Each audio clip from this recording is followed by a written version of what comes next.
ನಮಸ್ಕಾರ ಎಲ್ಲರಿಗೂ. ನಾನು ನಿಮ್ಮ Tejaswini Gowli from bull and brain academy. ಏನಿದು ಸ್ಟಾಕ್ ಮಾರ್ಕೆಟ್ ಅಂದರೆ? ಸ್ಟಾಕ್ ಮಾರ್ಕೆಟ್ ಅಂದರೆ ದೊಡ್ಡ ದೊಡ್ಡ ಕಂಪನಿಗಳಿಗೆ ದುಡ್ಡು ಹಾಕಿ ದುಡಿಸೋದೆ ಸ್ಟಾಕ್ ಮಾರ್ಕೆಟ್. ಜನರು ಕಂಪನಿ ಕೆಳಗಡೆ ಕಂಪನಿಗೋಸ್ಕರ ಕೆಲಸ ಮಾಡಿದ್ರೆ ನಮ್ಮ ಸ್ಟಾಕ್ ಮಾರ್ಕೆಟಲ್ಲಿ ಕಂಪನಿಗಳೇ ನಮಗೋಸ್ಕರ ಕೆಲಸ ಮಾಡಿ ದುಡ್ಡನ್ನು ಕೊಡ್ತವೆ. ಪ್ರಪಂಚದ ಮೊಟ್ಟ ಮೊದಲ stock exchange Amsterdam stock exchange 1602 Netherland ಈ ಡಚ್ ಈಸ್ಟ್ ಇಂಡಿಯಾ ಕಂಪನಿಯ ಮೂಲಕ ಓಪನ್ ಆಗುತ್ತೆ. ನಮ್ಮ ಭಾರತದಲ್ಲಿ BSE ಅಂದರೆ ಬಾಂಬೆ ಸ್ಟಾಕ್ ಎಕ್ಸ್ಚೇಂಜ್ 1875 ಹಾಗೆ ನ್ಯಾಷನಲ್ ಸ್ಟಾಕ್ ಎಕ್ಸ್ಚೇಂಜ್ NSE 1992ರಲ್ಲಿ ಓಪನ್ ಆಗುತ್ತೆ. ಆಗಿನ ಕಾಲದಲ್ಲಿ ಸ್ಕ್ರೀನ್ ಬೇಸ್ಡ್ ಟ್ರೇಡಿಂಗ್ ಅನ್ನೋದು ಇರಲಿಲ್ಲ. ಎಲ್ಲ ಓಡಾಟ ಮಾಡ್ತಾ ಪೇಪರ್ಗಳ ಮೂಲಕ ಕಂಪ್ಯೂಟರ್ ಮೂಲಕ ಈ ಟ್ರೇಡಿಂಗ್ ಅಥವಾ ಚಳುವಳಿಯನ್ನು ನಡೆಸ್ತಾ ಇದ್ರು.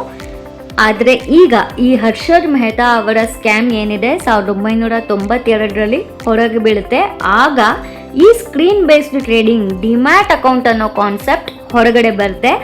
ಆಗ್ಲಿಂದ ಈ ಗ್ರೋ, ಝೆರೋಡಾ, ಅಪ್ಸ್ಟಾಕ್, ಏಂಜಲ್ ಒನ್ ಅನ್ನೋ ಬ್ರೋಕರೇಜ್ ಆ್ಯಪ್ ಮೂಲಕ ನಮ್ಮ ಒಡನಾಟ ಸ್ಟಾಕ್ ಮಾರ್ಕೆಟಲ್ಲಿ ಶುರು ಆಗುತ್ತೆ.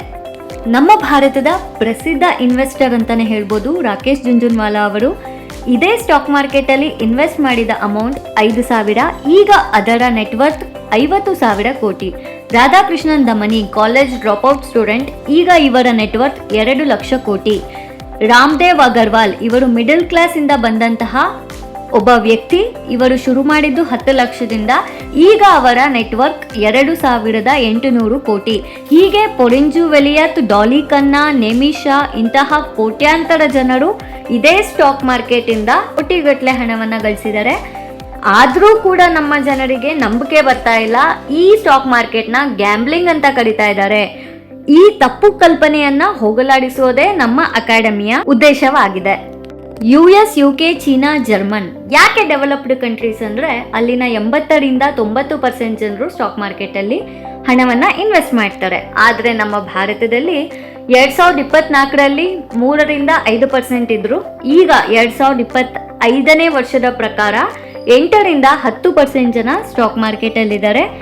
ಯಾವಾಗ 50%ಗಿಂತ ಜಾಸ್ತಿ ಜನ ಸ್ಟಾಕ್ ಮಾರ್ಕೆಟಲ್ಲಿ ಇನ್ವೆಸ್ಟ್ ಮಾಡೋಕ್ಕೆ ಶುರು ಮಾಡ್ತಾರೆ, ಆಗ ನಮ್ಮ ಇಂಡಿಯಾ ಡೆವಲಪ್ಡ್ ಕಂಟ್ರಿ ಆಗುತ್ತೆ. ಡಿಜಿಟಲ್ ಇಂಡಿಯಾ ನಮ್ಮೆಲ್ಲರ ಕನಸು ನನಸಾಗುತ್ತೆ. ನಮ್ಮ ದೇಶ ಬೆಳವಣಿಗೆ, ನಮ್ಮ ದೇಶದ ಎಕನಾಮಿ ಜಾಸ್ತಿ ಆಗುತ್ತೆ. ಎಲ್ಲರೂ ಕಲಿಯಲೇಬೇಕಾದಂತಹ ಕೋರ್ಸ್ ಈ financial education course. Financial awareness ಅನ್ನೋದು ಎಲ್ಲರಿಗೂ ಗೊತ್ತಾಗಬೇಕು.